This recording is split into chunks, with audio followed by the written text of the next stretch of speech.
હરિપ્રિયા દેવી હરે કૃષ્ણ. હું હરિપ્રિયા દેવી દાસી બોલું છું. આપ સૌનું ઇસ્કોન નંતુર મેંગ્લોર 18 days ગુજરાતી ભગવદ ગીતામાં સ્વાગત છે. હું આપની સેવામાં આજે હાજર છું અને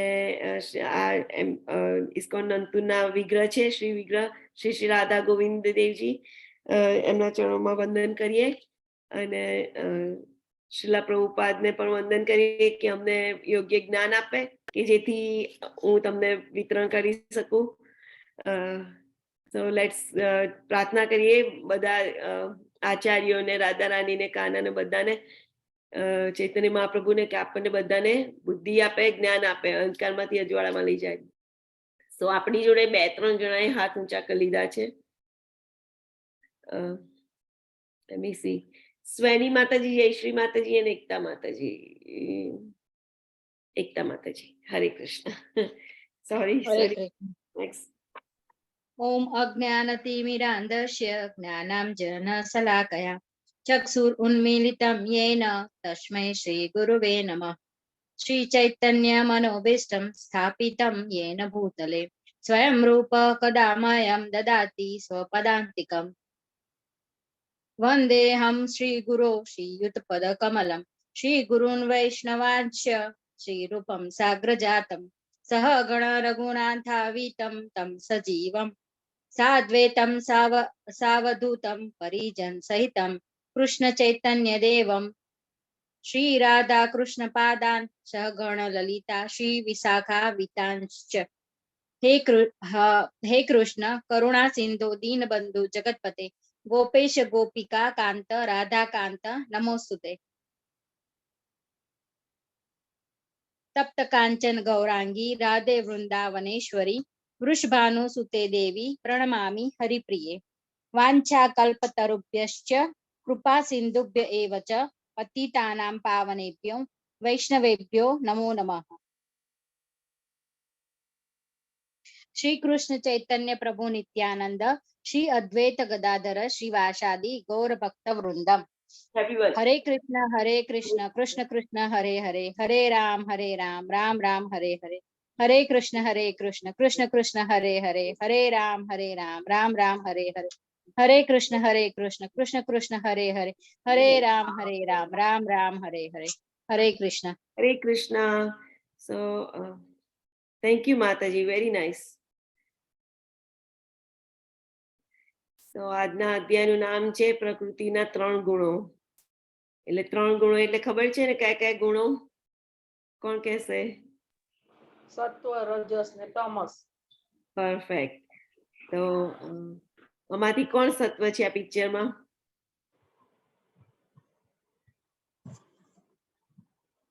યલો વસ્ત્ર વાળા સત્વ છે, રાઈટ? ઓકે. કિરણ પ્રભુ, કોણ છે રજસ? રેડ કલરમાં. રેડ કલરમાં. તમસ? બ્લેક કલરમાં. Black colour.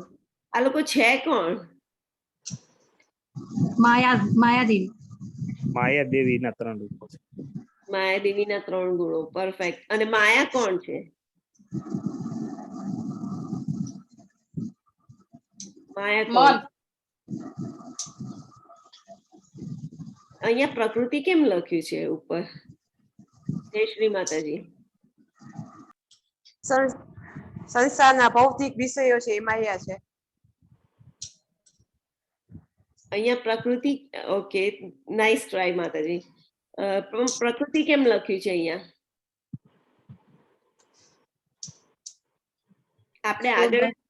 આપણે જોઈ ગયા ને અધ્યાયમાં પ્રકૃતિ, પુરુષ ને ચેતના.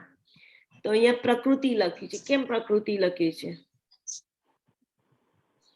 કેમ કે પ્રકૃતિ માયાદેવી છે, ભગવાનની શક્તિ છે. કેવી શક્તિ છે? અંદરની કે બહારની? કઈ શક્તિ છે? બહારની. અંદરની રાધા રાણી, રાઈટ? બહારની બહિરંગા, એને બહિરંગા કહેવાય અને પેલી અંતરંગા કહેવાય. ઓકે. સો એનું નામ, બીજું નામ પ્રકૃતિ પણ છે. પ્રકૃતિમાં શું આવી ગયું? પ્રકૃતિમાં શું કાઉન્ટ થાય? બધા જીવો. હા ના આ આ પણ 3 શું ગુણો થાય? આપ્યા છે. હા શું થાય?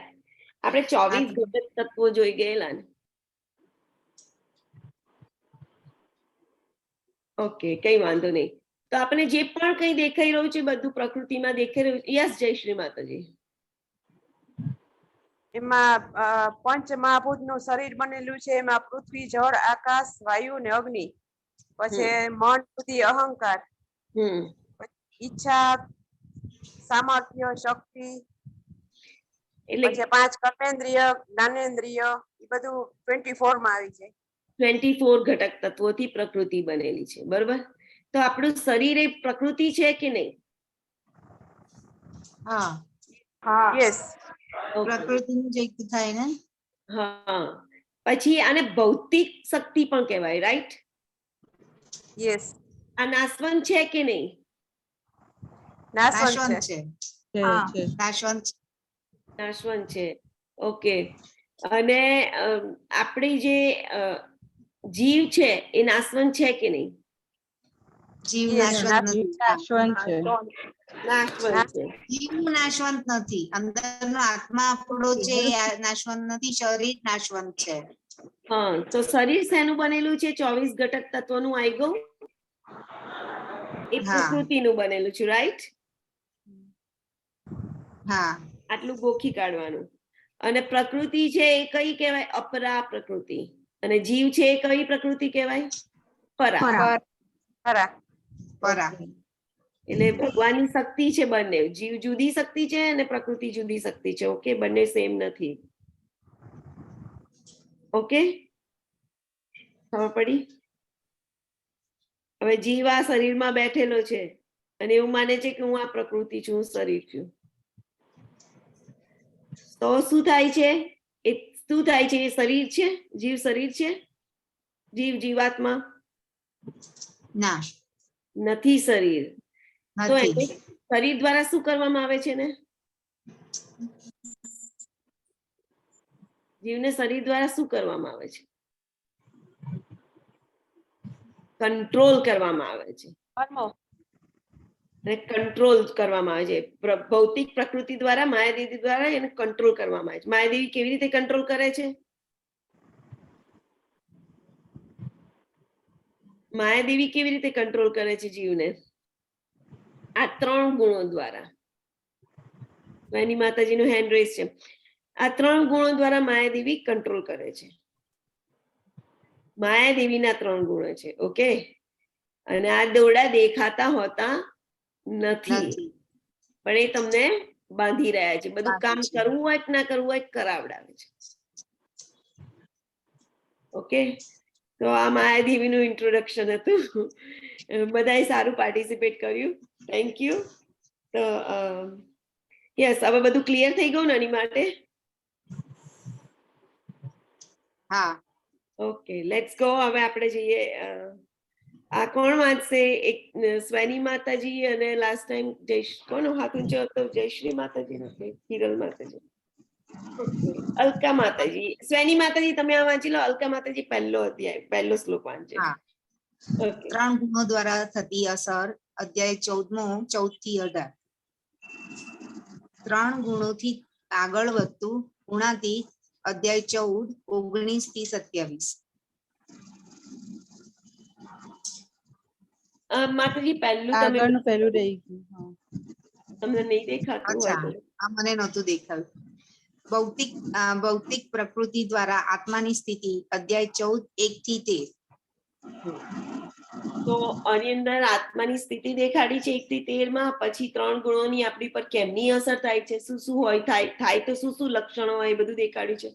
અને 3 ગુણોથી ઉપર જઈએ તો શું થાય, શું કહેવાય, એ દેખાડ્યું છે. Okay, let's go to first Shloka. Alka માતાજી. હરે કૃષ્ણ.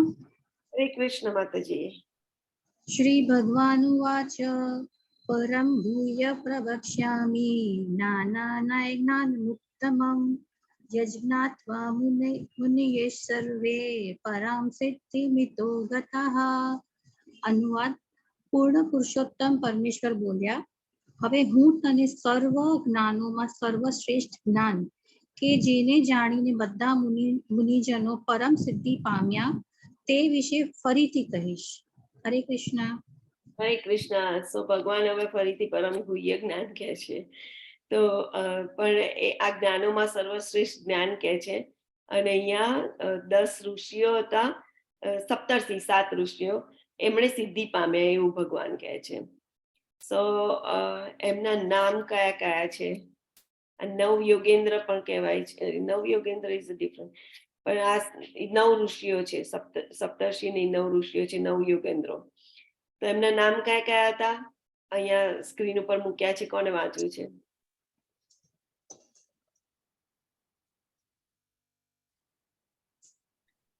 યસ, કોમલ માતા. હા, વાંચી લો. કવિ, હવિ, અક્ષિક્ષ, પ્રભૃત, પીપલાયન, અવિરહ, પોત્ર, દ્રાવિડ, ચામસા અને કરભજન.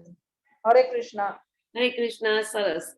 તો અહીંયા શેની વાત થઈ છે કે આ નિમિ રાજાનો યજ્ઞ હતો ત્યારે ચૈતન્ય મહાપ્રભુની જે આગાહી હતી કે હવે પછી કલયુગમાં ચૈતન્ય ભગવાન આવશે ચૈતન્ય મહાપ્રભુના રૂપે, તો એમની અહીંયા યજ્ઞમાં આગાહી થયેલી છે. તો આ જ્ઞાન શ્રેષ્ઠ કેમ કહેવાય? કેમ કે એ દિવ્ય છે. કઈ રીતે દિવ્ય? જે ભૌતિક પ્રકૃતિ આપણે જેની વાત કરી 24 ઘટક તત્વોની, તો એ જે જ્ઞાન હોય ભૌતિક, આપણે આ જગતનું જ્ઞાન કહેવાય કે આપણે બધું એજ્યુકેશન લઈ લઈએ, બધી ટાઈપનું નોલેજ લઈ લઈએ, એને દિવ્ય જ્ઞાન કહેવાય? કોણ કહેશે? કહેવાય કે નહીં? કિરણ પ્રભુ, કહેવાય કે નહીં? ના, ના કહેવાય. કેમ ના કહેવાય? એ શરીરનું જ્ઞાન છે. કેમ કે ભૌતિક જ્ઞાન કીધું, બરોબર? ભૌતિક જ્ઞાન. આ પ્રકૃતિનું જે જ્ઞાન છે એ બધું કેવું કહેવાય? ભૌતિક ગુણોથી દૂષિત થયેલું જ્ઞાન, એટલે એ શુદ્ધ ના હોય. પણ જ્યારે એ ભગવાન દ્વારા આવી રહ્યું છે એ દૂષિત થયેલું ના હોય, કેમ કે ભગવાન જ દિવ્ય છે, એ 3 ગુણોથી ઉપર છે, એટલે એ દૂષિત ના હોય, એ શુદ્ધ જ્ઞાન હોય. અને એ જ્ઞાન આપણે મેળવીએ તો શું થાય કે આપણે પણ સિદ્ધિ પામે. શું સિદ્ધિ? કે ભગવાનના ધામમાં જવાય, બરોબર? આપણે આ જગતના જ્ઞાનથી ભગવાનના ધામમાં જઈ શકીએ ના. એપલ વાળાનો એની જે મોબાઈલ બનાવ્યો, કોઈ પણ આ ફેસબુક કે કંઈ પણ કોઈએ કંઈ બનાવી દીધું મોટું જાયન્ટ, બધું લઈ લઈને જાય છે ના. ભગવાનના ધામમાં જવાનું કામમાં નહીં આવતું. તો એ જ્ઞાન કામનું છે ને? એ નથી કામનું. પણ આપણે બોડીમાં છે ત્યાં સુધી ફરજ નિભાવવા માટે તમે લો, પણ રિયલ જ્ઞાન તો આધ્યાત્મિક જ્ઞાન છે. સો અહીંયા ચૈતન્ય મહાપ્રભુની જે આગાહી કરેલી કે ચૈતન્ય મહાપ્રભુ આવશે, તો ચૈતન્ય મહાપ્રભુ કોણ હતા? કોઈને ખ્યાલ છે? હા, કોણ હતા? ભગવાન કૃષ્ણ છે. ભગવાન કૃષ્ણ છે. સ્વયં હા, ભગવાન હતા અને રાધાજીનું જેમાં હૃદય હતું અને બોડી થી કૃષ્ણનું હતું. બહુ જ સરસ, બહુ જ સરસ. સો હવે અહીંયા વાત થઈ છે, કોઈ વાંચશે ભાગવતમમાં? હું વાંચું? હા, વાંચો. ભગવાન ચૈતન્ય મહાપ્રભુના પ્રાગટ્ય વિશેની આગાહી. કલયુગમાં બુદ્ધિશાળી મનુષ્યો નિરંતર કૃષ્ણના નામનું ગાન કરતા ભગવાનના અવતારનું સામૂહિક સંકીર્તન કરે છે. ભગવાનનો વર્ણ શ્યામ નથી, છતાં તેઓ સ્વયં કૃષ્ણ જ છે. તેમની સાથે તેમના સાથીઓ, સેવકો, આયુધો અને અંતરંગ પાર્ષદો હોય છે. હરે કૃષ્ણ. હરે કૃષ્ણ. થેન્ક યુ માતાજી. સો અહીંયા ભાગવતમના 11મા સ્કંદનો 5મા અધ્યાયનો 32મો શ્લોક છે.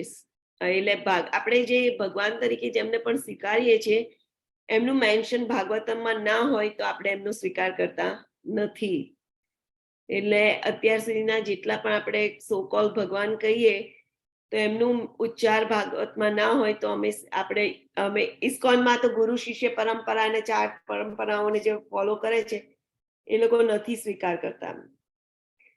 સો કેમ કે શાસ્ત્ર પ્રમાણે જ્ઞાનચક્ષુ, ગુરુ, સાધુ અને શાસ્ત્ર, આ 3 વસ્તુ એક્સેપ્ટ જેને કરે એને જ આપણે એક્સેપ્ટ કરી શકીએ.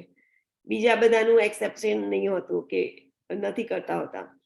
સો ભાગવત અહીંયા કહી રહ્યું છે કે કૃષ્ણ વર્ણ ત્રિસા કૃષ્ણમ સાંગોપાંગસ્ત્ર પાર્ષદમ યજ્ઞ સંકીર્તન પ્રાય યજંતી હિ સુમેધસા.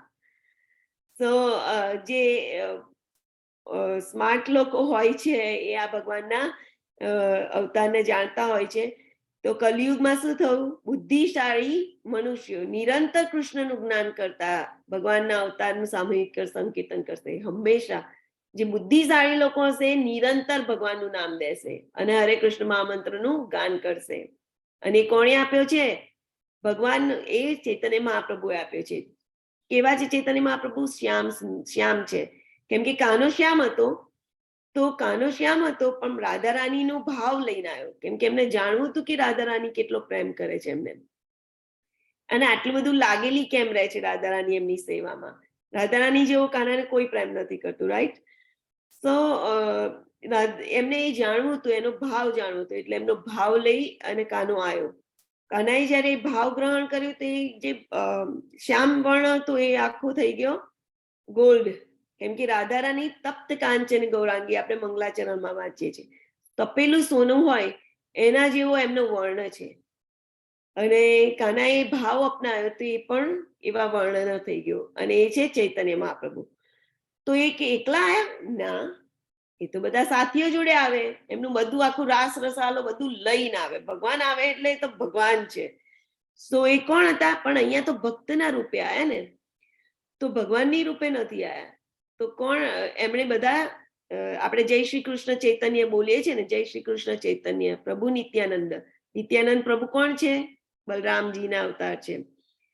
શ્રી અદ્વૈત એટલે જે વિષ્ણુજી છે અને સદાશિવ છે એમના અવતાર છે અદ્વૈતાચાર્ય. શ્રીવાસાદી અને ગૌર ભક્ત વૃંદ, એવી રીતે બધા એમની જોડે એમના પાર્ષદો આવે છે. ભગવાન આવે તો ભગવાનનું ધામ પણ આવી જાય, બધું જ આવી જાય ભગવાનની જોડે. ભગવાન એકલા આવતા નથી. ઓકે, પ્રહલાદ મહારાજ શ્રીમદ ભાગવતમના મને વંચાતું નથી 7મા ઉપદેશમાં કહે છે છન્ન કલો યદ ભવ સ્ત્રી યુગોથ સત્વમ. એમણે hidden nature of the supreme lord's appearance in Kaliyuga. So એમનું શું ભગવાનની રીતે આયા? એમણે ભગવાન તરીકે આયા? ના, એ ભક્ત તરીકે આયા. એ ભક્તિ કેવી રીતે થાય એ આપણને શીખવાડવા માટે આયા. એટલે એમણે હાઈડ કરી દીધું એમની સેલ્ફને કે ભગવાન છે. લોકોની સમક્ષ ભક્ત તરીકે એમને દેખાડ્યું. ભક્તનો કેવો ભાવ, 100% કેવી રીતે ભક્તિ થાય એ આપણે એમનું જોવું જોઈએ ને એમને ફોલો કરવા જોઈએ. સો પણ કેવી રીતે? ગોપી ભરતું પદ કમલયો દાસ દાસાનું દાસ.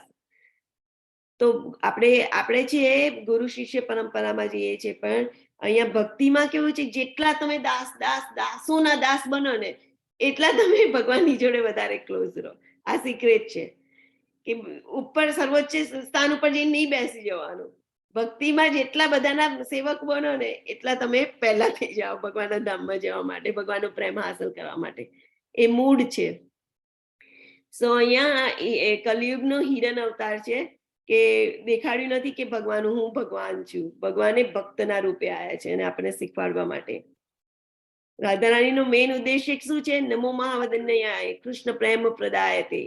કૃષ્ણનો પ્રેમ આપવા માટે આવ્યા. અને કેવી રીતે કૃષ્ણનો પ્રેમ આપે છે? તેના દ્વારા આપણને કૃષ્ણનો પ્રેમ મળે છે? કોઈ કહેશે? કૃષ્ણ ભક્તિ કરી લે કરવાથી દ્વારા એક જ છે, હરે કૃષ્ણ કૃષ્ણ કૃષ્ણ હરે હરે, હરે રામ રામ રામ હરે હરે. બહુ ઈઝી ને સરળ લાગતું હોય પણ બહુ જ મેઇન છે. એનાથી તમને મળી જશે. આ મહામંત્ર આપવા માટે આવ્યા છે. એ વર્ડ દવા ના કીધું માતાજીએ, વિના માતાજી દવા છે. આપણે જયારે કમળો થયો હોય તો જોન્ડિસમાં શું હોય કે આપણે બધી વસ્તુ કડવી લાગે. શેરડી કહીએ ને તોય કડવી લાગે. શેરડી કેટલી ગળી હોય પણ કડવી લાગે, પણ એને જેમ જેમ ચાવતા જાય એમ એનો કમળો જતો રહેશે અને શેરડી નો ટેસ્ટ આવવા માંડશે. એવી રીતે આપણને ભગવાનનું હરિનું નામ ગમતું નથી હોતું, પણ જેમ જેમ આપણે એને લઈશું એમ એમ આપણે નતું કીધું કે એમનું આભાસ થાય, નામાભાસ. પછી શું થાય? અનર્થ નિવૃત્તિ થાય. પછી શુદ્ધ નામ આવે. આ ચેન્ટિંગ કરતા કરતા જ હરે કૃષ્ણ કરો ને એમ બધું કરેક્શન થતું જશે અને ભગવાનના પ્રેમ સુધી પહોંચશે. સો હરે કૃષ્ણ મહામંત્રનું વિતરણ કરવા આવ્યા છે અને કલિયુગમાં એ જ એક ઉપાય છે, બીજો કોઈ જ ઉપાય નથી, બીજો કોઈ માર્ગ જ નથી. So let's go. આ કોણ વાંચશે? શ્લોક નહીં વાંચો તો ચાલશે, સીધું અનુવાદ જ. હું વાંચું માતાજી? યસ વાંચો. યા હરે કૃષ્ણ. હરે કૃષ્ણ. ગરુડ પુરાણમાં પરમ ભગવાન કહે છે, નવદીપ માયાપુરમાં હું સચી માત્રાના પુત્ર તરીકે જન્મ લઈશ. હું કળિયુગના પહેલા ચરણમાં મારા સંપૂર્ણ આધ્યાત્મિક સ્વરૂપમાં પ્રગટ થઈશ. હરે કૃષ્ણ. હરે કૃષ્ણ. થેન્ક યુ માતાજી. સો અહીંયા નવદીપ માયાપુર છે, ત્યાં કલકત્તા બાજુ આવી રહેલું છે, પશ્ચિમ બંગાળ બાજુ. ત્યાં આ દ્વીપ છે, દ્વીપ એટલે ટાપુ, એ માયાપુર છે. અને ત્યાં ઇસ્કોનનું સૌથી મોટું મથક પણ એ જ છે. ત્યાં મોટું મંદિર પણ બની રહ્યું છે અત્યારે, તો અદ્ભુત મંદિર બની રહ્યું છે. સો અને જય પતાકા મહારાજ જે આ કોર્સ જે ડિઝાઇન કર્યો નામાનિષ્ઠ પ્રભુ, એ મહારાજના આદેશથી. તો એમના ગુરુદેવનું નામ છે જય પતાકા મહારાજ અને એ પ્રભુપાદના શિષ્ય હતા, શિષ્ય છે. તો એમણે એ ત્યાં હોય માયાપુરમાં એમની ભવ્ય સેવાઓ એ કરી રહ્યા છે ભગવાનની. અને તો માયાપુર એ ભગવાનનું જન્મસ્થળ એટલે મીન્સ ત્યાં પ્રગટ થયેલા ભગવાન. અને એમનું કોના પુત્ર છે? સચી માતા. એમની માતાનું નામ સચી દેવી છે. અને એમના પિતાનું નામ કોને ખબર છે? કિરણ પ્રભુ, કોઈ બીજા પ્રભુ? પિતાનું નામ જગન્નાથ મિશ્રા. ઓકે, જગન્નાથ મિશ્રા એમના પિતાનું નામ. તો એમના ત્યાં પ્રગટ થયા. પ્રગટ થયા તો શેની નીચે પ્રગટ થયા? નીમ ટ્રી. નીમ એટલે પેલો લીમડો હોય ને કડવો, એને હિન્દીમાં નીમ કે. નીમ ટ્રીની નીચે પ્રગટ થયા. સો એમનું નામ નીમાય પણ કહેવાય છે. એમને નીમાય પણ કહે છે. એમનું નામ ગૌર વર્ણ, રાધા રાણીનો વર્ણ લીધો ને એટલે કલર લીધો, તો એમનું નામ ગૌરાંગ કહેવાય છે. અને ગૌર નિતાય કહીએ છીએ, નિત્યાનંદ પ્રભુને નિતાય કહે છે. ગૌર નિતાય, ગૌરાંગ કે, નિમાય કે. સો આ બધા એમના નામ છે. અને એમના સંપૂર્ણ આધ્યાત્મિક સ્વરૂપમાં પ્રગટ થયા. એ જેવા છે એ પ્રમાણે પ્રગટ થયા. ઓકે, ગરુડ પુરાણમાં પણ કહેવામાં આવ્યું છે. વાંચો કોઈ. યસ, વિનીતા માતાજીનો હેન્ડ રેસ છે. ઓકે, વિનીતા માતાજી વાંચી લો.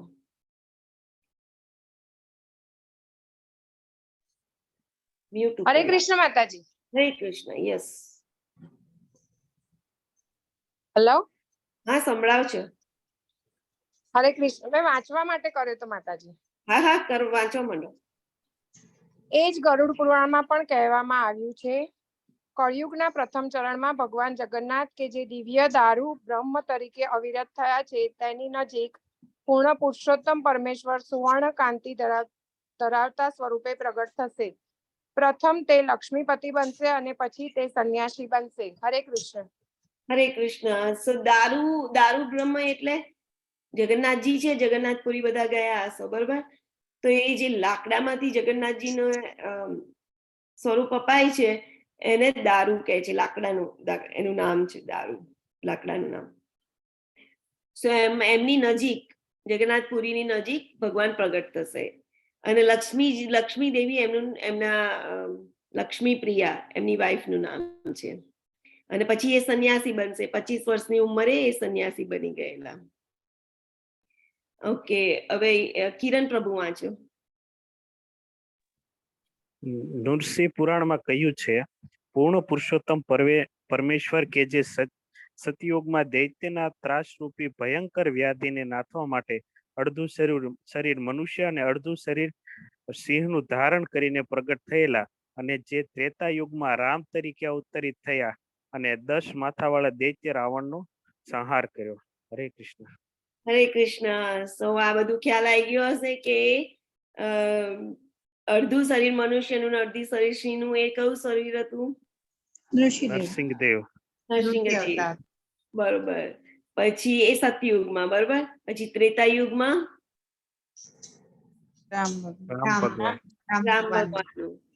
અને એમણે કોની હત્યા કરેલી, કોનો સંહાર કરેલો? રાવણ. અને અહીંયા પણ ચૈતન્ય મહાપ્રભુએ પણ પ્રગટ કરેલું એમનું રૂપ ભક્તોની સામે.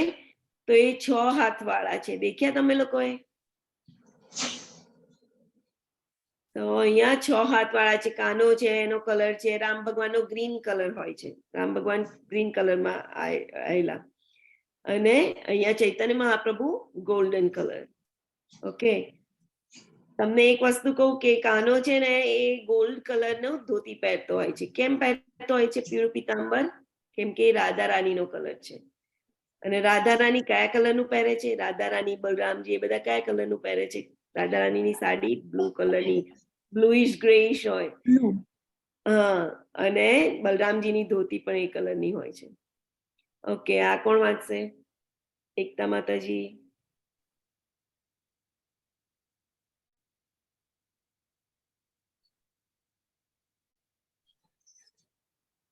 યસ, સ્વેની માતાજીનો હેન્ડ રેઝ છે. વાંચવું છે માતાજી? હું વાંચું. વાંચો. ઋષિ પુરાણમાં કહ્યું છે. અને જે હું વાંચું કે માતાજી વાંચે છે? તમે બંને વારાફરતી વાંચી લો છો.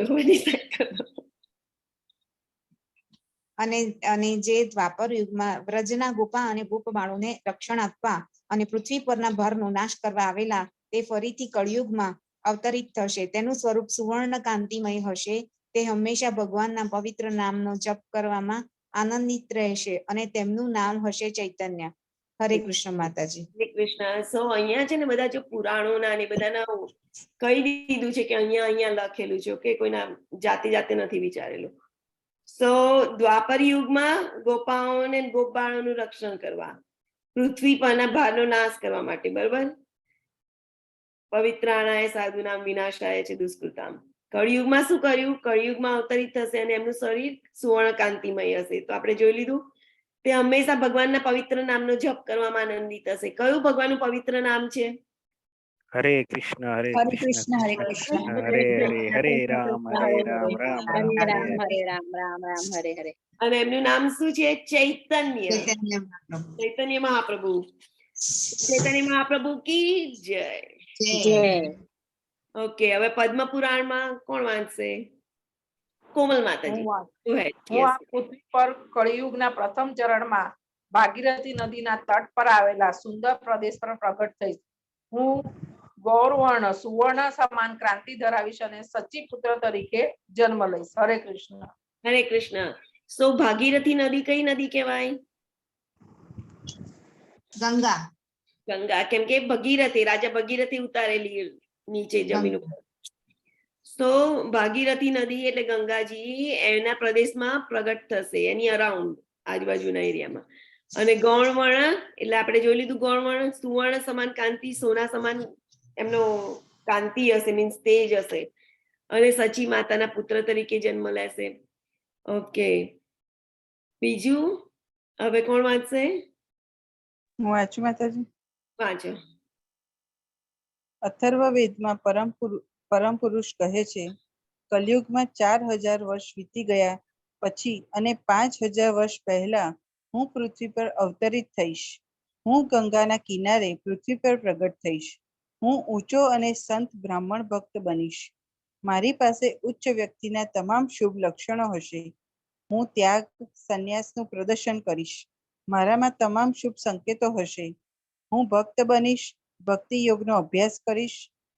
હું મારી પોતાની ભક્તિમય સેવાનો રસ ચાખીશ. હરે કૃષ્ણ. હરે કૃષ્ણ.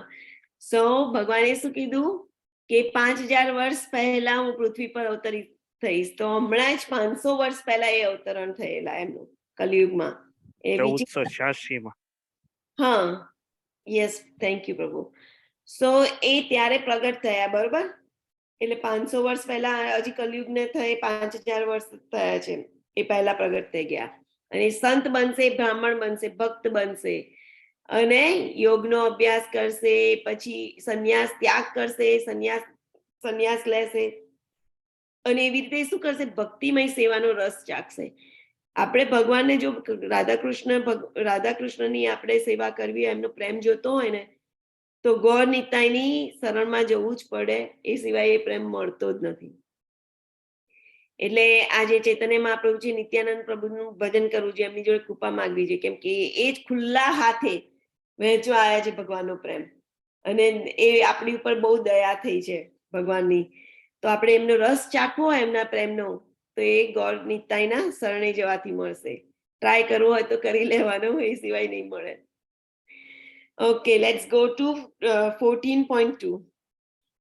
કોણ વાંચશે?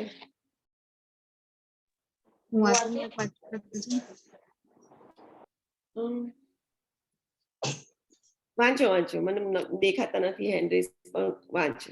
ધન્યવાદ.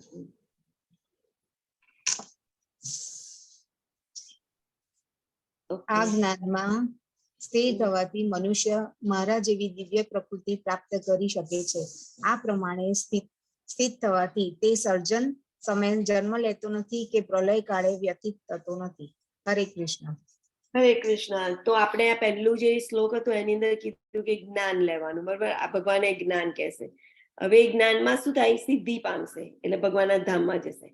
પણ એ જ્ઞાન લેવાથી, જ્ઞાનમાં સ્થિર થવાથી ભગવાનની દિવ્ય પ્રકૃતિ પ્રાપ્ત કરી શકશે, એટલે ભગવાનના ધામમાં જઈ શકશે, ભગવાનને જાણી શકશે, અને ફરીથી જન્મ લેશે નહીં. કેમ નહીં લે? કેમ કે ભગવાનના ધામમાં જાય તો ભગવાનનું ધામ કેવું છે, આધ્યાત્મિક વર્લ્ડમાં છે, રાઈટ? આપણા જગતમાં નથી. આપણું જગત ક્યાં આવ્યું?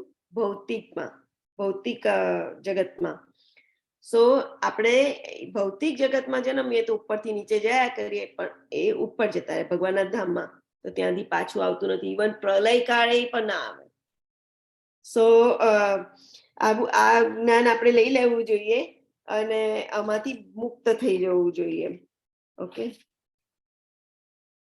14.4. યસ કોમલ માતાજી. હે કુંતી પુત્ર, એ સમજી લેવું જોઈએ, સર્વ યોનિઓ આ ભૌતિક પ્રકૃતિના જન્મ દ્વારા શક્ય બનાય છે, અને હું તેમનો બીજ પ્રદાન કરનારો પિતા છું. હરે કૃષ્ણ. હરે કૃષ્ણ. સો ભગવાને અહીંયા બીજ, અહમ બીજ પ્રદપિતા, જે છેલ્લા જે વર્ડ્સ છે 3, એ કીધું છે કે એ શું છે, સર્વ યોનિષુ કૌંતેય, બધી યોનિઓમાં, બધી ભૌતિક પ્રકૃતિમાં જન્મ, આપણે જે જન્મ મળે છે એ કોના દ્વારા શક્ય બનાવે છે? ભગવાન દ્વારા. કઈ રીતે? કેમ કે ભગવાન દ્રષ્ટિપાત કરે છે ને આ નેચર ઉપર, ભૌતિક પ્રકૃતિ ઉપર, જે માતા કહેવાય આપણી, એની ઉપર ભગવાન દ્રષ્ટિપાત કરે છે. અને પિતા કોણ કહેવાય? અહમ બીજ પ્રદપિતા, ભગવાન બીજ, કૃષ્ણ બીજ પ્રદપિતા છે. એને પ્રેગ્નેટ કરે છે, એટલે જીવોની ઉત્પત્તિ થાય છે આંખો દ્વારા. ઓકે, સો એ બીજ આપનાર કોણ છે? કાનો છે. તો આવો બધો કોઈ ક્લેમ કર્યો નથી, એનાથી ભગવાનને જાણી શકાય છે કે ભગવાન કોણ છે. આપણે હવે કન્ફ્યુઝનમાં ના રહેવું જોઈએ કે આ ભગવાન છે પેલા ભગવાન છે. તો અને એનાથી શું થાય, આપણે જે જીવોને ઉત્પન્ન થાય છે ભૌતિક પ્રકૃતિમાં ભગવાનના દ્રષ્ટિપાતથી, તો પછી એ કઈ રીતે શરીર લે છે? એ શરીરમાં આવે તો શું થાય, એના પહેલાના કર્મો અનુસાર એને શરીર મળે, એને રૂપ મળે. આપણું જે રૂપ દેખાઈ રહ્યું છે એ રૂપ મળે, અને એ પહેલાના કર્મો અનુસાર મળે. અને પછી એ જીવ એની અંદર સુખ ને દુઃખ ભોગવતો હોય છે, બધા કામો કરી. કાર્યક્ષેત્ર કીધેલું ને. ઓકે, 4.4 નું આ દેખાડ્યું છે ફરીથી કે શું આપણે ભગવાન દ્વારા વિકસિત કે સર્જન થયેલા છીએ? તો કોણ કહેશે આપણે હા કે ના? હા. કઈ રીતે?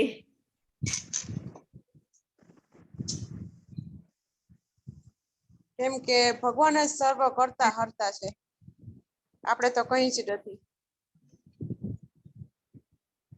ઓકે, તો સ્વની માતાજી તમારું હેન્ડ રેઝ જ રહે છે.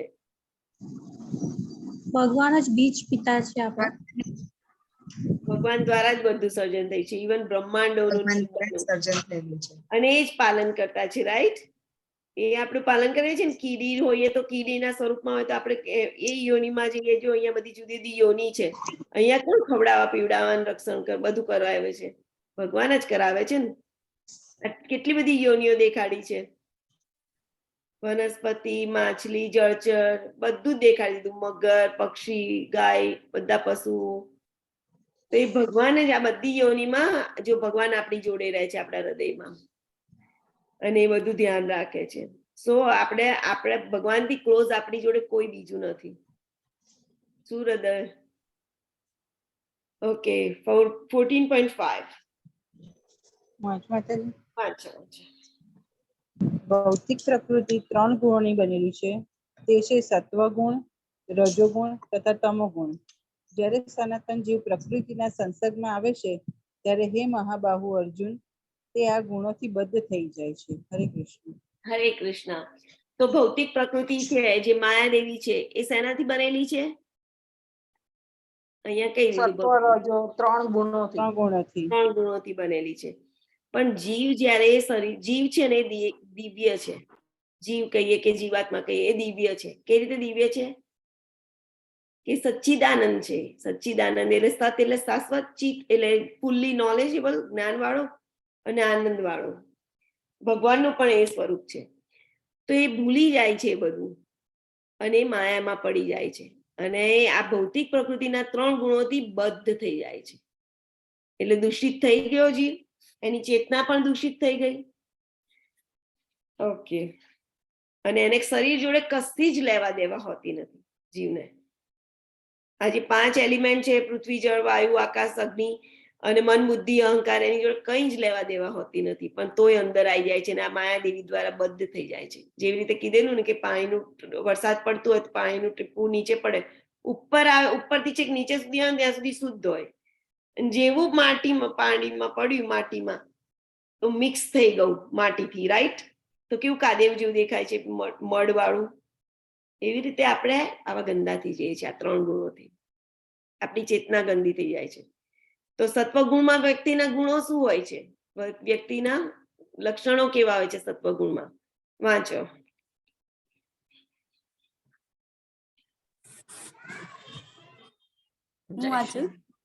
વાંચો. હે નિષ્પાપ, સત્વગુણ અન્ય ગુણો કરતા અધિક શુદ્ધ હોવાથી પ્રકાશ આપનારો અને મનુષ્યને સર્વ પાપ કર્મમાંથી મુક્ત કરનારો છે. જે મનુષ્ય આ ગુણમાં અવ્યવસ્થિત હોય છે તેઓ સુખ તથા જ્ઞાનના ભાવથી બદ્ધ થઈ જાય છે. ઓકે, તો અહીંયા સત્વગુણના લક્ષણ દેખાડ્યા છે કે કેવું હોય છે? બીજા બધા ગુણો જે તમોગુણ અને રજોગુણ કરતા શુદ્ધ હોય છે, અને પાપ, તમે જે પાપ કરતા હોય એનાથી મોસ્ટલી મુક્ત કરાવે, એટલે પુણ્ય કર્મો કરાવે સત્વગુણ. અને આ ગુણમાં જે અવસ્થિત હોય એનું પરિણામ શું આવે છે? તો એ સુખ આપે છે. જે કામ કરો એમાંથી તમને સુખ મળતું હોય છે, અને એનાથી સુખથી આપણે બદ્ધ થઈ જઈએ છીએ. એટલે તમોગુણ શું કરે? અરે તમોગુણ કેમ? ગુણો શું કરે? ગુણ એટલે દોરડું. તો માયાદેવીનું આ સદગુણ નામનું ગુણ છે, એ તમને જ્ઞાનથી અને સુખથી બાંધે છે. કશાકમાંથી સુખ મળે ને એટલે તમે બંધાઈ જાઓ. હવે રજોગુણ શું કરે છે? કોણ વાંચશે? હું વાંચું? અચ્છા.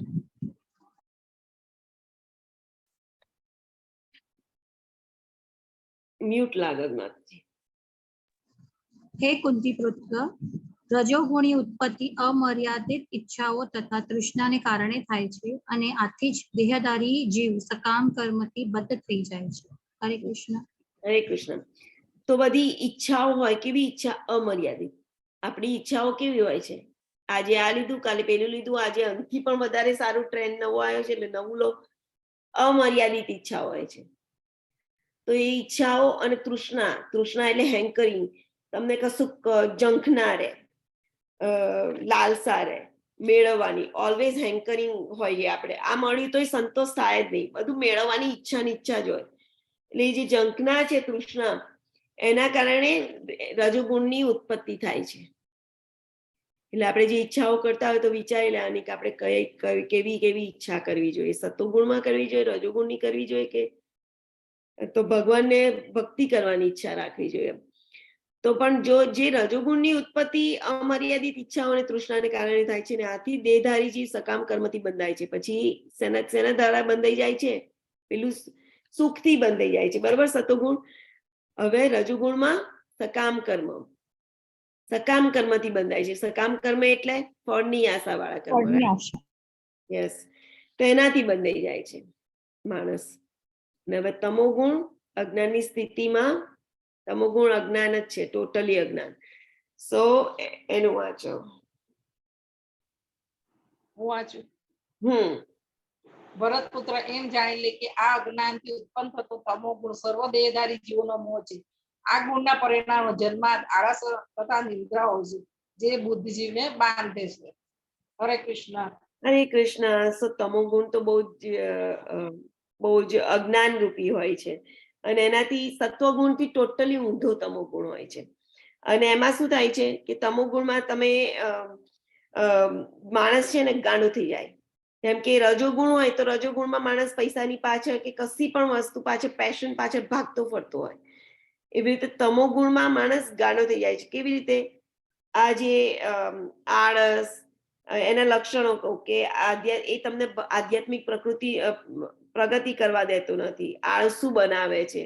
ભક્તિ કરવા માટે, ભગવાનનું વાંચવા માટે, સાંભળવા માટે એવા લોકોને બોલાવશો ને તો એ સાંભળશે નહીં, ના આવશે નહીં, ઇન્ટરેસ્ટ જ નહીં હોય. અને આખો દિવસ ઊંઘ્યા કરતા હશે, મોસ્ટલી ઊંઘતા હોય. પછી લગભગ 10 થી 12 કલાકની ઊંઘ હોય છે એ લોકોની. પછી એકદમ ડિપ્રેસ થઈ ગયેલા હોય, નેગેટિવ એટીટ્યુડ હોય.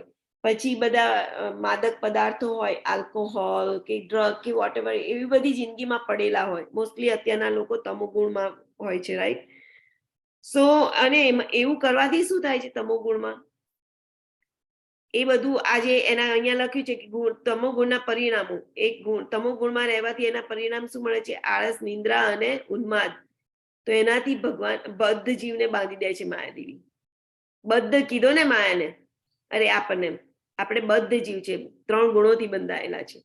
સો એનાથી બાંધી દે છે. જેમ કે માણસ કેવું હોય છે કે આપણે હંમેશા ઘેલછામાં જ રહેતા હોય તમોગુણમાં. તો દરરોજ જોતા હોય કે બધા મરે છે, બધાને આજુબાજુ મળતા દેખીએ, બાળકો અને બધા મરણશીલ છે, રાઈટ? તો પણ આપણે બાળકો, આપણને એવું થાય કે આપણે નહીં મરીએ. તો એ અજ્ઞાન થઈ ગયું. અને પણ મૃત્યુ નિશ્ચિત છે, પ્રભુપાદે કીધું. છતાં ગાડાની જેમ પૈસા ભેગા કરવામાં લાગી જતો હોય છે. ગાડાની એટલે મજૂરી કરવી જોઈએ, 8 કલાક બહુ થઈ ગઈ. પછી ઓવર રિએક્ટ ના કરવું જોઈએ, ઓવર એફર્ટ ના કરવું જોઈએ. સો એ તમોગુણમાં રહેલા બધા લોકો હોય છે, એના લક્ષણો આવા હોય છે જે એકદમ નેગેટિવ કાઇન્ડના હોય છે. તો અત્યારે બધા જોઈએ કે જે રજોગુણી માણસો હોય એ શું કરતા હોય છે? રજોગુણી માણસો આપણે રેગ્યુલર લાઈફમાં કે પૈસાની પાછળ ભાગતા હોય છે કે વધારે પડતું કમાઈ લઉં તો જ હું ખુશ રહીશ. વધારે પડતું કઈ પણ વસ્તુ માટે એફર્ટ કરે ને એને રજોગુણમાં કહેવાય. તો એની માટે આપણે વધારે પડતું ભણવાનું પાછળ, તમે બધું કરો પણ લિમિટેશનમાં કરવું જોઈએ. પણ ભક્તિ માટે તમે કરતા હો તો એ સત્વગુણમાં આવી જાય.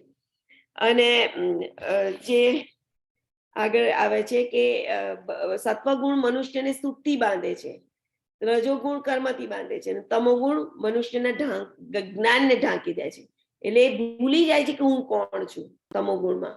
અને પછી એવી રીતે એની શું કરે છે? દુર્ગતિ કરે છે. એટલે એની પતન પામે છે. એને આધ્યાત્મિક પ્રગતિ થવા નથી દેતો તમોગુણમાં માણસને. એટલા માટે આપણે સત્વમાં રહેવું જોઈએ, કેમ કે સત્વમાં એ ઉપર જવાનો ટ્રાય કરવાનો છે. એને શુદ્ધ સત્વ કહેવાય. એમાં ભક્તિ જ હોય એકલી, બીજું કશું ના હોય. પણ એટલીસ્ટ આ 3 ગુણોમાં, સત્વગુણમાં રહીને આપણે થોડી ઘણી ભક્તિ કરી શકતા હોય છે. તો ધ્યાન કોણ વાંચશે? હું વાંચું માતાજી? યસ. હે ભરતપુત્ર, કોઈ વાર સત્વગુણ, રજોગુણ તથા તમોગુણને પરાસ્ત કરીને મુખ્ય બની જાય છે, તો કોઈ વખત રજોગુણ, સત્વ તથા તમોગુણને પરાસ્ત કરીને મુખ્ય થાય છે. વળી કોઈ વેળાએ તમોગુણ, સત્વ તથા રજોગુણને પરાસ્ત કરે છે. આવી રીતે સર્વોપરી માટે સતત સ્પર્ધા ચાલ્યા કરે છે. હરે કૃષ્ણ. હરે કૃષ્ણ. થેન્ક યુ માતાજી. સો અહીંયા છે ને આ લોકોની જો 3 ગુણો શું કરતા હોય છે? આપણે ખેંચતા જીવને કરતા હોય છે. કોઈ વખત આ ગુણમાં રાખે, કોઈ વખત પેલા ગુણમાં રાખે. આપણા મનને, મન સેન્ટરમાં છે, તો મનને અહીંયા લઈ જાય, ત્યાં લઈ જાય, આમ કરાવે, ત્યાં કરાવે. આપણે જોવાનું કે આપણે ક્યાં જવું છે, આપણે સત્વ ગુણમાં જવાનું. તો આ જે ગુણો છે એના લક્ષણો, આ બધા ગુણોના જે માણસ હોય એના આચરણ ઉપરથી આ ગુણ એ કયા ગુણમાં છે ને આપણે ખબર પડી શકે આપણને. તો માણસનું આચરણ એ કેવી રીતે વર્તે છે, બિહેવિયર, એનું ખાવા પીવાનું કેવું છે, પછી એના જે એક્શન કરતો હોય, જે કામો કરતો હોય, એની ઉપરથી આપણે જાણી શકીએ કે આ માણસ કયા ગુણમાં છે. યુઝ્યુઅલી કેવું હોય કે સવારથી ઉઠીને રાત સુધી આપણે જુદા જુદા ગુણોમાં હોઈએ છીએ. જેમ અહીંયા ના કીધું કે બંનેમાં સ્પર્ધા થતી હોય છે, આ ત્રણેયમાં કોમ્પિટિશન થાય. કોઈ વખતે સત્વગુણ ઉપર આવે તો રજોન તમો નીચે જતો રહે. તો ત્યારે આપણે શું કરતા હોય, ભક્તિ કરતા હોય. પછી રજો ઉપર આવે તો એકદમ દોડધામ કરતા હોય, જેમ કે સવારે આપણે ચેન્ટિંગ કરીએ તો એ સત્વગુણમાં થઈ ગયું. પછી દિવસ જાય એમ ઓફિસે જતા રહીએ તો પછી ત્યારે શું કહેવાય, ફેશન માટે ગયા ને, એટલે રજોગુણ થઈ ગયું. પણ કૃષ્ણ ભક્ત હોય છે, બહુ હોશિયાર હોય છે, એટલે શું કરે છે, એની કોન્શિયસનેસ આખી ડિફરન્ટ હોય છે. એ જેમ કે આપણી જોડે કમલ પ્રભુ છે, અમુક જે પ્રભુજી હોય છે જોબે જઈને પણ અમુક ભગવાનનું નામ સાંભળતા હોય કે ભગવાનનું ભગવદ ગીતા સાંભળતા હોય, એમની કાં તો મનમાં ભગવાનના વિચારો કરતા હોય, કાં તો મોંએથી નામ દેતા હોય અને વિચારતા હોય કે હું આ જે ધન લઈ જઈશ ભગવાનની સેવામાં અને પરિવારમાં વાપરીશ થોડું ઘણું, અને જેથી એ લોકો પણ ભક્તિમાં આગળ વધી શકે. મોસ્ટલી એની કોન્શિયસનેસ એવી હોય તો એ શુદ્ધ સત્વમાંથી જાય, એ સત્વ ગુણમાંથી જાય. તો એવી રીતે એ રજોગુણનું કાર્ય હતું, પણ એ આવી રીતે ચેન્જ કરી શકાય. તો તમારે કોઈને ક્યારે તમે કયા ગુણમાં છો એ તમે ચેક કરી શકો, અને એવી રીતે કેવી રીતે ટ્રાન્સફર કરાય એ આપણે ધ્યાન રાખીને આપણે ટ્રાન્સફર કરી શકીએ છીએ. પણ એ કેવી રીતે થાય? દ્રઢ સંકલ્પથી થાય. દ્રઢ સંકલ્પથી આપણે કયા ગુણમાં રહેવું એ શીખી શકીએ. બરોબર? અત્યારે આપણે બીજું પણ કરી શકીએ અને આ ભગવદ ગીતાનો ક્લાસ પણ સાંભળી શકીએ, પણ આપણે એ વિચાર્યું કે ના, મારે એની અંદર ફોકસ કરવું છે, તો એ સત્વ ગુણમાં બેસી ગયા. એટલે આપણા નિર્ણય ઉપરથી, આપણે ડિસિઝન ઉપરથી દ્રઢ સંકલ્પ લેવાનો કે ના, મારે આ જ કરવું છે, મારે બીજું કરવું નથી. તો આ જે અવસ્થા છે, જયારે શુદ્ધ સત્વમાં જે જોઈન થઈ જાય, જે શુદ્ધ સત્વમાં હોય, એ અવસ્થાને શું કહેવાય? વાસુદેવ અવસ્થા કહેવાય. કે જો શુદ્ધ સત્વ કેવું હોય કે 3 ગુણોથી એ ઉપર હોય, પાછું સત્વગુણથી એ ઉપર હોય. રજોગુણ, તમોગુણ, સત્વગુણથી પણ ઉપર શુદ્ધ સત્વ કહેવાય. જયારે સત્વગુણમાં તમે રહેતા શીખી જાઓ, પછી ભક્તિ કરતા ટોટલી થઈ જાઓ, ત્યારે શુદ્ધ સત્વમાં આવી ગયા કહેવાય. અને શુદ્ધ સત્વમાં રહેવાથી જ તમને આ વિજ્ઞાન પ્રાપ્ત થાય છે, ભગવાનને સમજી શકાય છે. So 12 કોણ વાંચશે? વાંચો કોમલ માતાજી.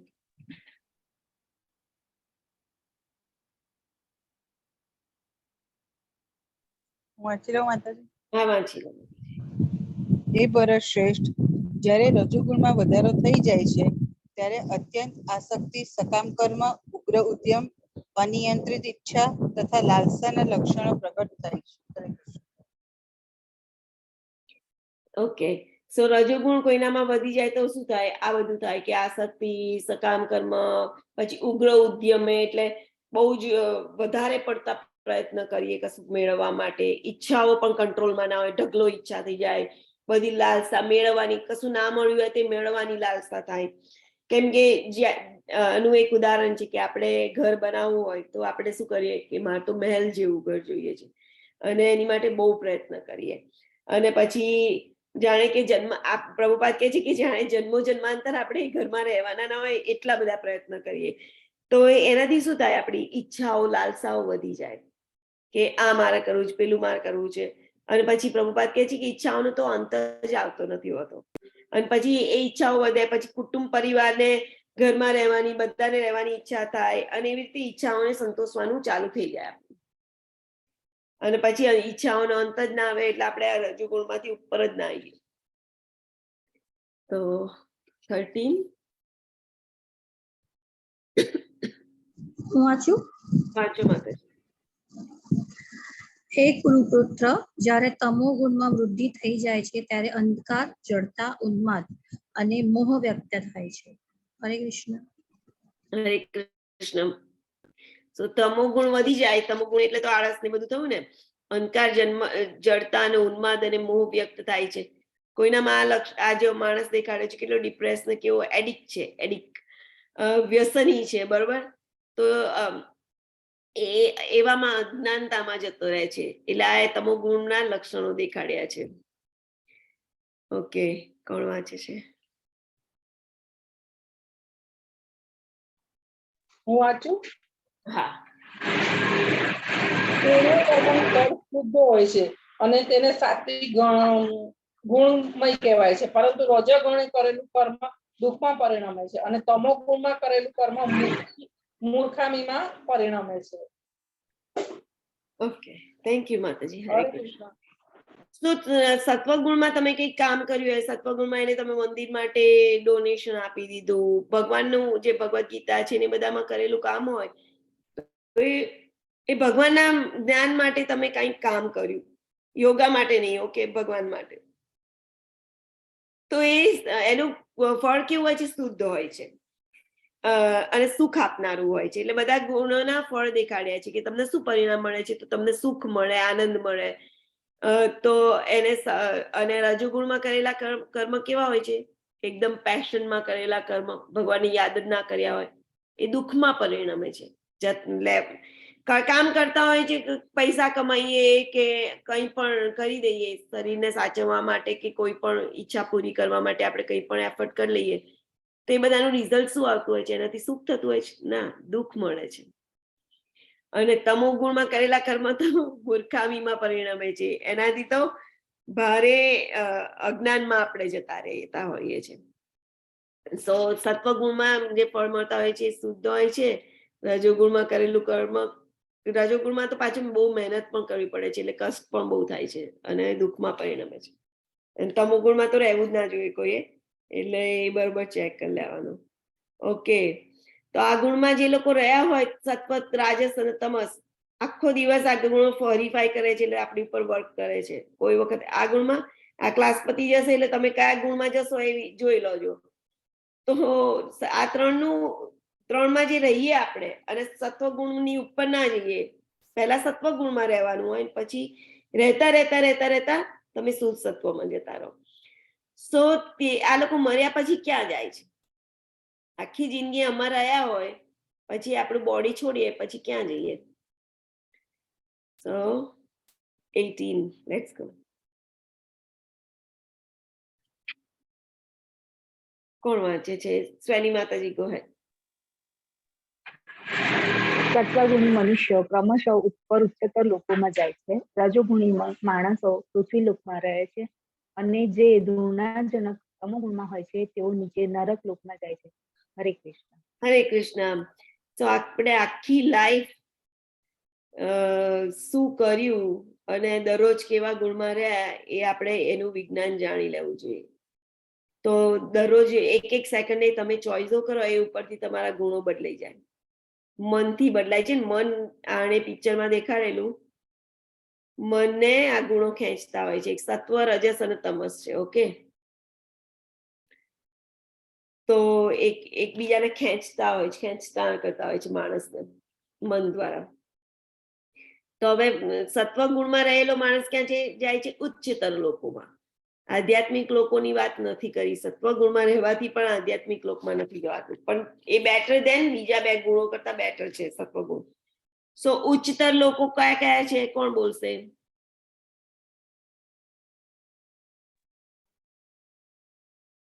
બોલો માતાજી. ઓકે, આપણે પૃથ્વી ઉપર છે, આપણાથી ઉપર કયો લોક આવ્યો? ભુવરલોક. ભુવરલોકમાં કોણ રહે? રાક્ષસ ને ઘોષ. બરોબર.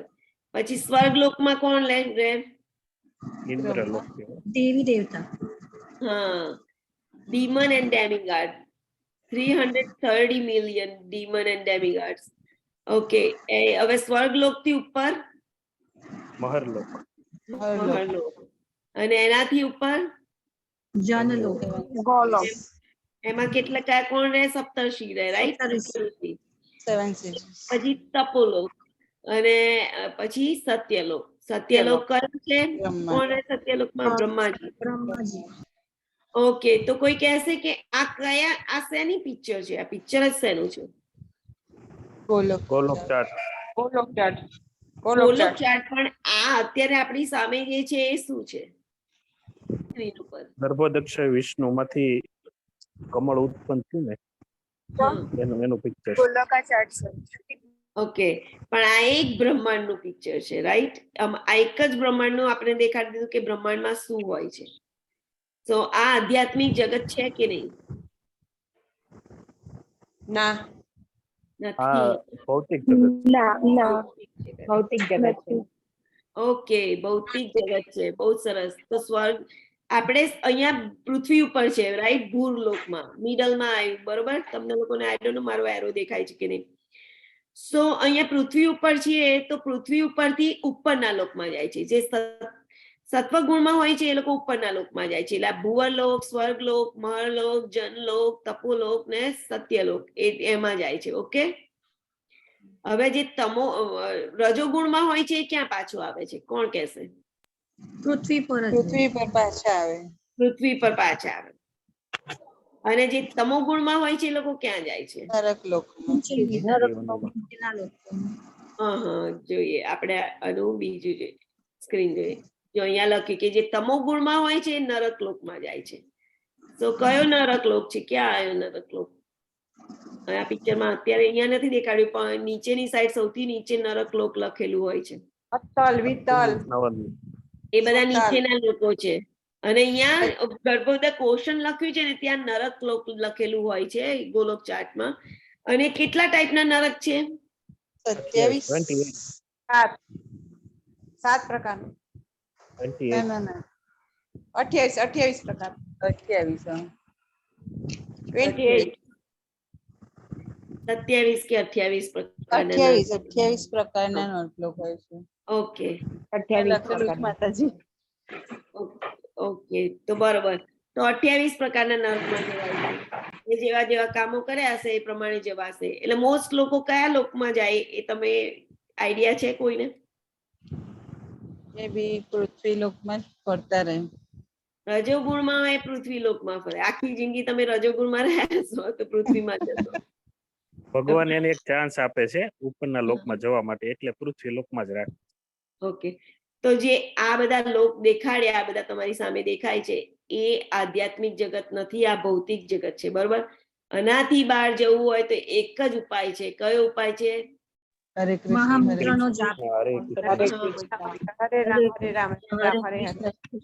સીધો ઉપર લઈ જાય, બરોબર? ભગવાનના આધ્યાત્મિક ધામમાં બધા લોકો, આ બધા 14 લોકો પ્રસાર કરી અને ઉપર ભગવાનના ધામમાં તમને લઈ જાય છે. વૈકુંઠ લોક આવે, પછી અયોધ્યા અને મથુરા અને દ્વારકા આવે, પછી જગન્નાથપુરી ને બધું આવીને પછી આપણે ઉપર જતા હોઈએ, ગોલોકમાં જતા હોય છે. So that should be our goal. આ બધાની બહાર નીકળવું હોય તો શુદ્ધ સત્વમાં રહેવું પડે. ઓકે, લેટ્સ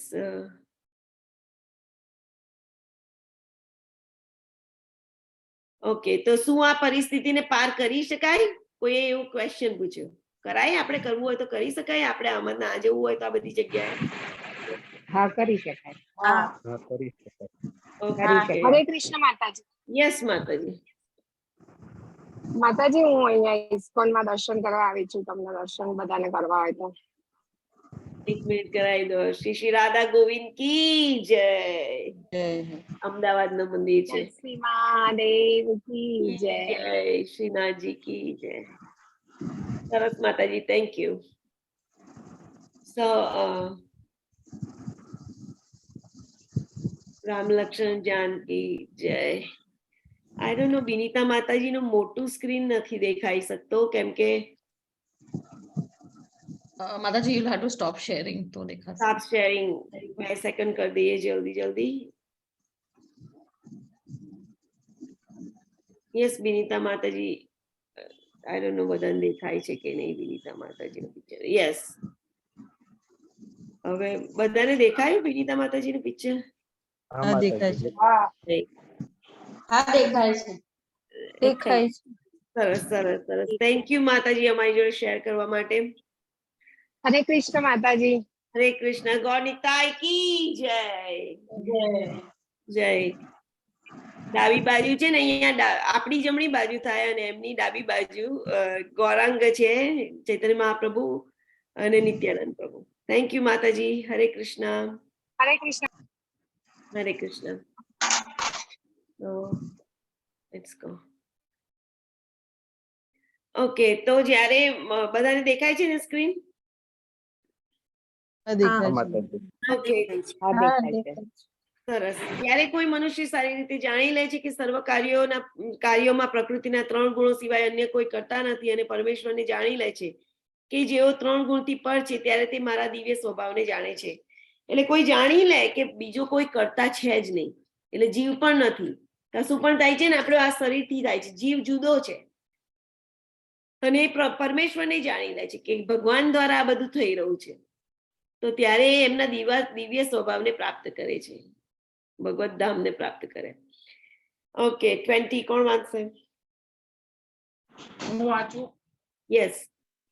જ્યારે દેહધારી જીવ શરીર સાથે સંકળાયેલે આ 3 ગુણોમાં ઓળખી જવા સમર્થ થાય છે, ત્યારે તે જન્મ મૃત્યુ ગળપણ અને કેના કષ્ટોમાંથી મુક્ત થઈ શકે છે અને આ જીવનમાં તે અમૃત ભોગવી શકે છે. હરે કૃષ્ણ. હરે કૃષ્ણ. તો પછી આપણે દેહધારી એટલે આપણે જીવ છે પણ દેહ ધારણ કરેલું છે, તો એટલે 3 ગુણોથી સંકળાયેલા છે. આ સાંકળો છે ને, જે સત્વગુણ છે એ ગોલ્ડન સાંકળ છે, સોનાની સાંકળ. રજોગુણ છે એ ચાંદીની સાંકળ છે, અને તમોગુણ છે એ લોઢાની સાંકળ છે. તો એનાથી જે બંધાઈ ગયા છે આપણે, તો એને ઓળંગી જે જાય, જેને આ કાપી કાઢ્યા બધી સાંકળો, તો એ જન્મ મૃત્યુના ચક્કરમાં આવતો નથી. શું કરવા માટે? કષ્ટ ભોગવવા માટે આવતો નથી, એ જતો રહે છે ભગવાનના ધામમાં. અને જો એ આ જન્મમાં પણ એ 3 ગુણોથી ઉપર જતો રહ્યો હોય, તો આ જન્મમાં પણ એ દિવ્ય સુખ ભોગવી શકે છે, કેમ કે ભક્તિ કરે તો એનો આનંદ જ જુદો હોય. તો આ શરીરમાં રહેતા પણ એટલો સુખી થઈ જાય છે. આપણે જોઈએ છીએ ને કેટલા બધા સાધુ સંતો, બધા બ્રહ્મચારીઓ, બધા તમે જુઓ તો ભગવાનના નામમાં એટલા બધા રચ્યા પચ્યા હોય છે ને, આનંદ જ જુદો હોય છે.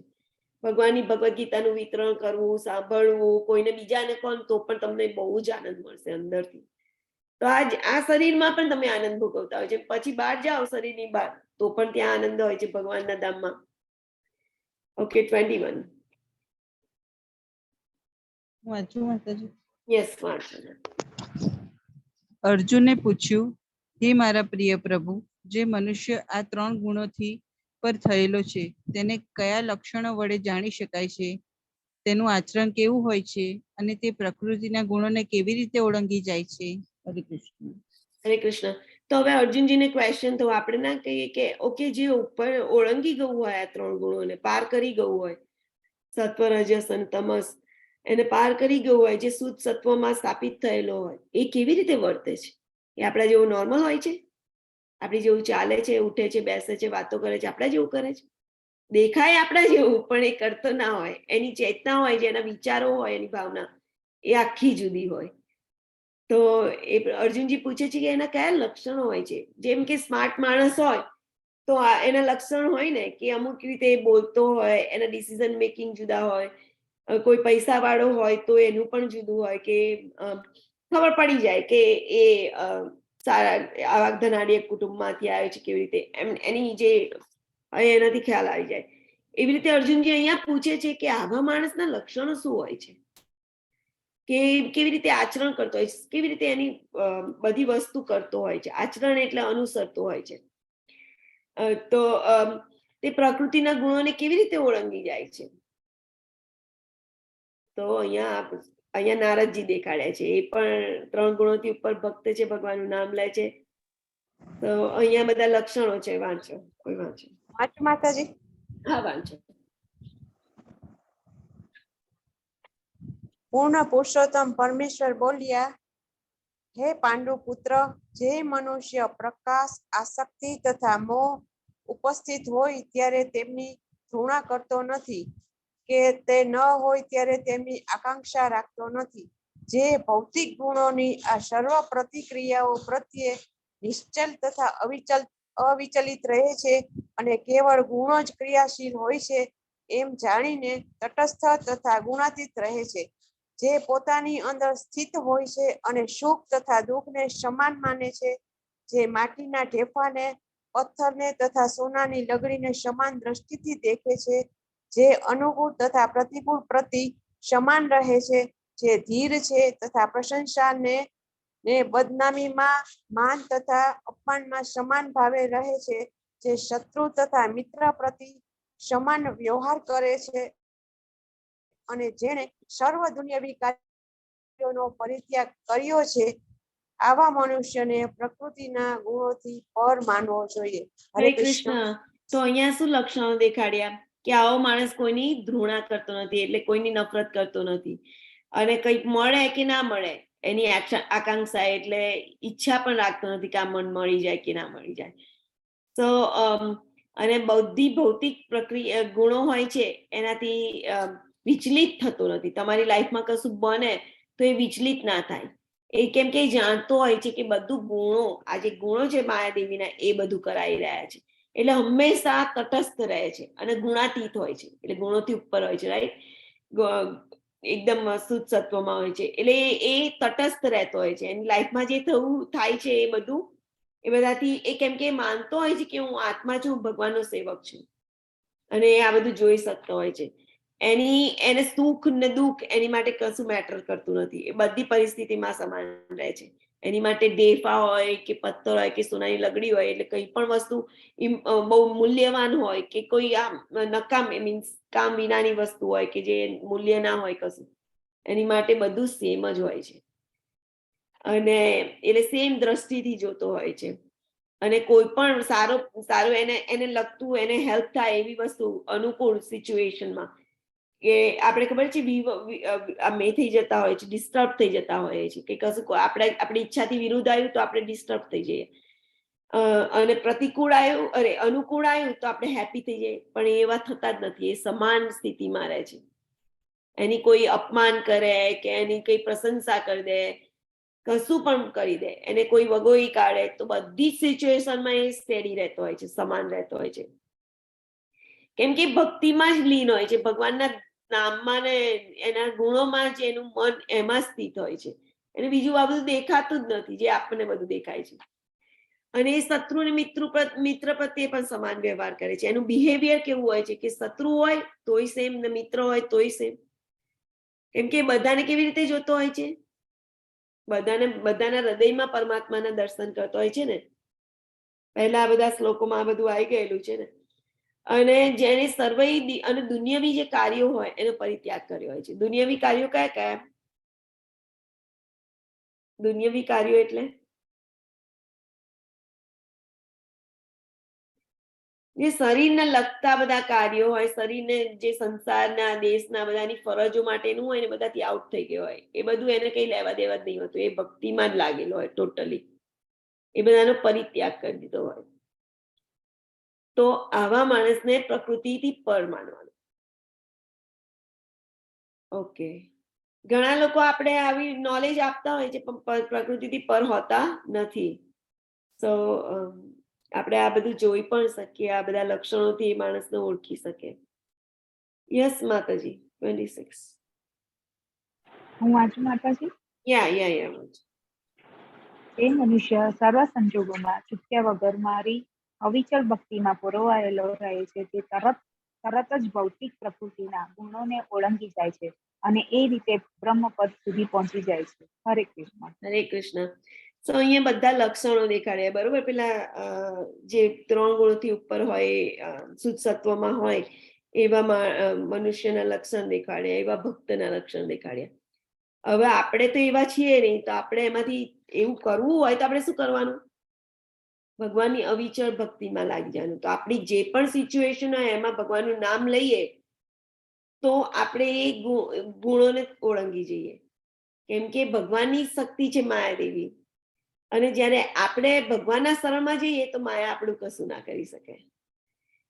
પણ આપણે જો આપણી રીતે બધું કરવા જઈએ તો પછી માયાદેવીના અંડરમાં આવી જઈએ. પણ આપણે જ્યારે ભગવાનના શરણમાં, એટલે કે ભગવાનનું નામ લઈએ કે હે કૃષ્ણ મને તમારી સેવામાં લગાડો, હે રાધારાણી મને તમારી સેવામાં લગાડો, એમનું નામ ચેન્ટ કરતા રહીએ તો આ 3 ગુણોને ઓટોમેટિક ઉપર ઓળંગી જઈએ છીએ. એની માટે એફર્ટ કરવાની જરૂર નથી હોતી. આ બધા લક્ષણો ડેવલપ કરવાની પણ જરૂર નથી હોતી, એની જાતે ડેવલપ થઈ જતા હોય છે. તો ભગવાનનું નામ એટલું બધું પવિત્ર છે. તો અને ક્યાંક જઈએ છીએ આપણે ભગવત ધામમાં જઈએ છીએ. તો આજે આપણે આવી રીતે આપણો સેશન કન્ક્લુડ કરીએ છીએ. હરે કૃષ્ણ, જય શિલા પ્રભુપાદ. વાંછા કલ્પતરુભ્યશ્ચ કૃપા સિંધુભ્યૈવ ચ પતિતાનાં પાવનેભ્યો વૈષ્ણવેભ્યો નમઃ. કી જય, શિલા પ્રભુપાદ કી જય. હરે કૃષ્ણ. હરે કૃષ્ણ. હરે કૃષ્ણ.